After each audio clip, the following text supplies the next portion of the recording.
परेशान हैं और अपना भारत देश भी काफ़ी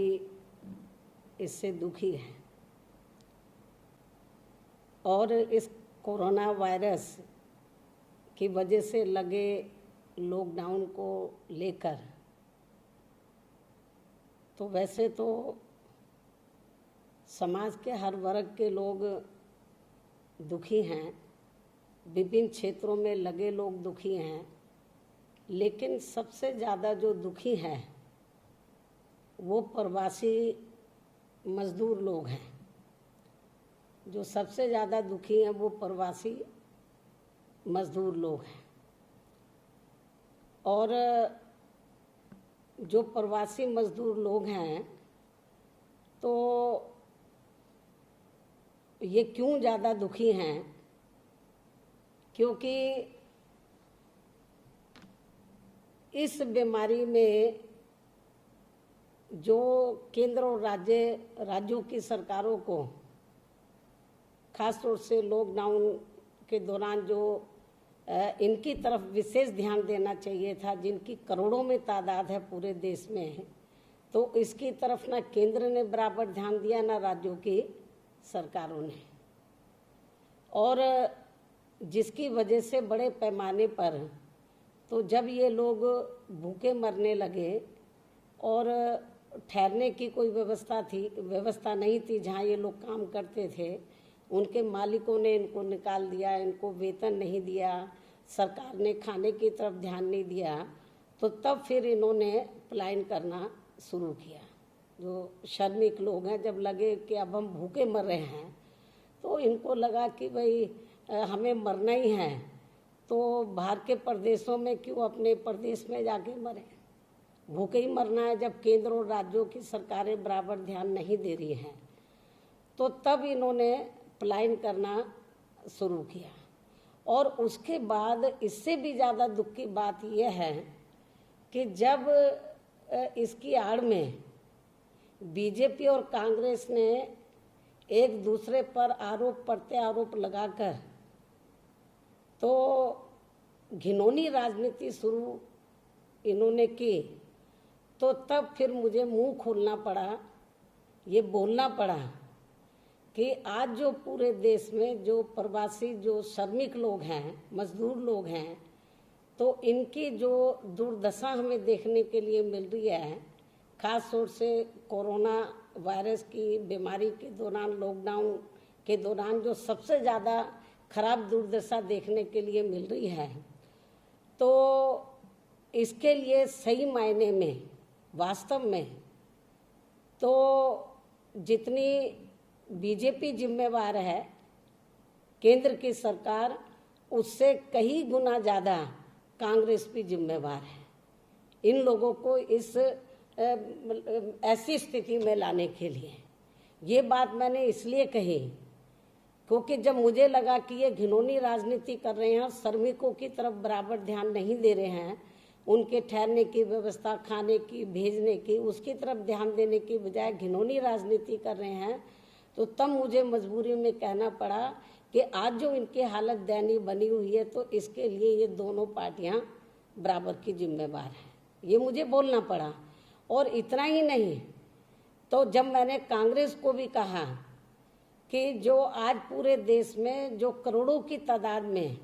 अपने अपने राज्यों को छोड़कर अपनी अपनी रोटी रोजी के लिए जो दूसरे प्रदेशों में गए हैं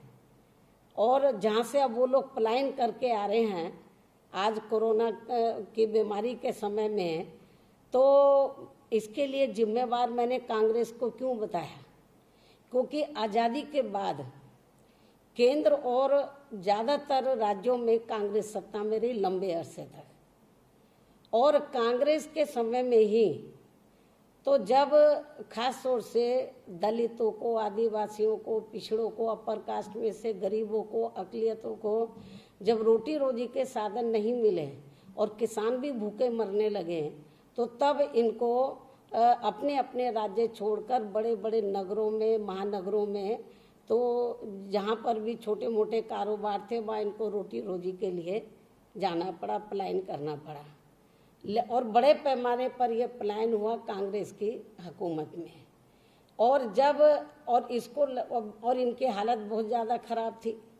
खास तौर से वीकर सेक्शन की। और यदि ये लोग उस समय अपना मुंह खोलते थे तो इनके खिलाफ कार्रवाई की जाती थी, इनके नेताओं के खिलाफ की जाती थी। तो तब फिर, और इतना ही नहीं, आपको मैं बताना चाहती हूँ, जब परम पूज्य बाबा साहब डॉक्टर अम्बेडकर देश के पहले कानून मंत्री बने और कांग्रेस की सरकार थी, पंडित जवाहरलाल नेहरू देश के प्रधानमंत्री थे, तो जब उन्होंने SC/ST के आरक्षण के कोटे को पूरा करने की बात कही कि पूरा नहीं हो रहा है, इसको पूरा करना चाहिए बैकलॉग को, और अति पिछड़े वर्ग के लोगों को आरक्षण देने की बात की, तो कांग्रेस उनके खिलाफ हो गई। तो उनका बड़ा इन्होंने अपमान किया, उनकी कोई भी बात को नहीं माना जाता था। तब उन्होंने कानूनी मंत्री पद से इस्तीफा दिया था। उस समय कांग्रेस पावर में थी सेंटर में। तो कहने का तात्पर्य ये है कि बाबा साहब डॉक्टर अम्बेडकर हमारे बीच में नहीं रहे। तो उन्होंने कहा था कि मैंने कानून तो आप लोगों के हित में बना दिए हैं भारतीय संविधान में, यदि आप लोग सही मायने में इसका फ़ायदा लेना चाहते हैं तो आपको केंद्र और राज्यों में तो राजनीतिक सत्ता की मास्टर चाबी खुद अपने हाथों में लेनी होगी। तो ये दौर चलता रहा, लेकिन जब इन वर्गों की उपेक्षा होती रही, अपर कास्ट में से चाहे गरीब लोग हैं उनकी भी उपेक्षा होती रही, तो तब फिर मजबूर होकर, और जब ये लोग पलायन करके चले गए तो वहाँ पर भी इनके साथ बड़ा अन्याय होता था। बाहर के प्रदेश के होने की वजह से इनको पूरी सहूलतें नहीं दी जाती थी। तो फिर हमने मजबूर होकर BSP बनाई। और इन लोगों के लिए मैं ये बताना चाह रही हूँ, जब कांग्रेस पावर में थी, हमारी पार्टी कांग्रेस जब सेंटर और राज्यों में पावर में थी, ज़्यादातर राज्यों में पावर में थी, तो हमारी पार्टी की स्थापना की गई 14 अप्रैल सन 1984 को। और सत्ता में आने के बाद, ये कांग्रेस ने सत्ता में आने के बाद इन लोगों की तरफ ध्यान नहीं दिया, लेकिन हमारी पार्टी ने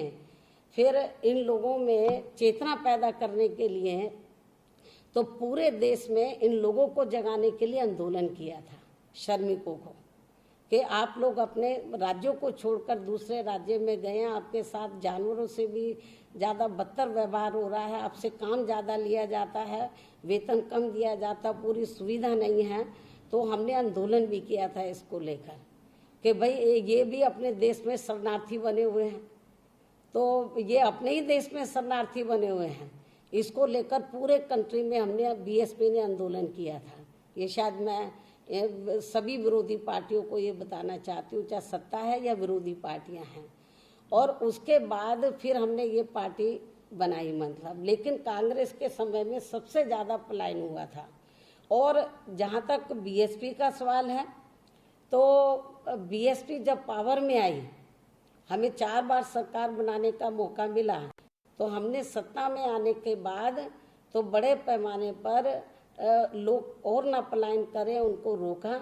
और लोगों को रोटी रोजी के साधन दिए। हमने बेरोजगार लोगों को दूसरी पार्टियों की तरह बेरोजगारी भत्ता नहीं दिया, बल्कि स्थायी रोजगार उनको दिए, जिसके कारण बड़े पैमाने पर जो यूपी को छोड़कर दूसरे राज्यों में लोग पलायन करके चले गए थे, बड़े पैमाने पर लोग वापस आए। तो हमने इस ओर पूरा ध्यान दिया था, जो कमियां हमने दूसरी पार्टियों की सरकारों में देखी थी। तो आज पूरे देश के अंदर कोरोना वायरस की वजह से लॉकडाउन लगने के कारण जो सबसे पीड़ित तो सभी लोग हैं, लेकिन जो सबसे ज़्यादा दुखी हैं वो श्रमिक प्रवासी लोग हैं। तो इसके लिए तो हमारे, और जो वर्तमान जो BJP की सरकार है वो भी कांग्रेस के पद चिन्हों पर चल रही है, तो BJP ने भी इनकी तरफ कोई ध्यान नहीं दिया। लोग बड़े पैमाने पर पैदल चलकर, भूखे प्यासे लोग चल रहे हैं। जब हम लोगों ने आवाज़ उठाई तो तब जाकर इन्होंने बसों का और ट्रेन का इन्होंने प्रबंध किया। हालत इनकी बहुत ज़्यादा खराब थी। तो आज जो पूरे देश में जो श्रमिकों की जो हालत खराब है, दुर्दशा जो हमें देखने के लिए मिल रही है इस बीमारी के दौरान, तो इसके लिए हमारी पार्टी BJP के साथ साथ, मतलब कांग्रेस को तो जिम्मेवार मानती है, तो कांग्रेस के साथ साथ BJP को भी बराबर की जिम्मेवार मानकर चलती है। और ये बात आज मैं अपनी पार्टी के राजनीतिक स्वार्थ में नहीं, बल्कि देश में खासकर गरीबों, मजदूरों, किसानों, अक़लियतों